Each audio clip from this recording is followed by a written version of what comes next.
এটা হচ্ছে কানাডার টরন্টো শহরের ভিক্টোরিয়া পার্ক নামে একটা এলাকা আছে। সেই এলাকাতে এটা হচ্ছে বাংলাদেশি পট্টি, সব বাংলাদেশি। এখানে দোকানপাট, মার্কেট, ঘর বাড়ি যারা আছে সবই বাংলাদেশি। এগুলো সব সব মালিক বাংলাদেশি।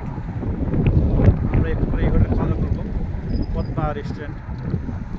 এগুলো সব বাংলাদেশি, যে দেখেন সব বাংলাদেশি যারা রয়েছে সবাই বাংলাদেশি। আমাদের সামনে সোহেল ভাই আমাকে নিয়ে শোয়াতে চা করতেছি, সাথে আমিও আছি, আমিও ঘুরতেছি এখান দিয়ে।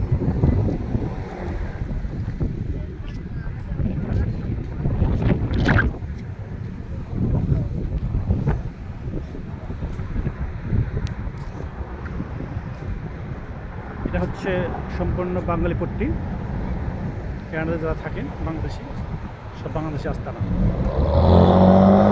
তারা সবাই এসে আড্ডা দেয়, আর ছুটির দিনে এখানে হাজার হাজার বাঙালি এসে যায় এবং মনে হয় যেন একটা মিনি বাংলাদেশ কানাডার বুকে টরন্টো শহরের মধ্যে।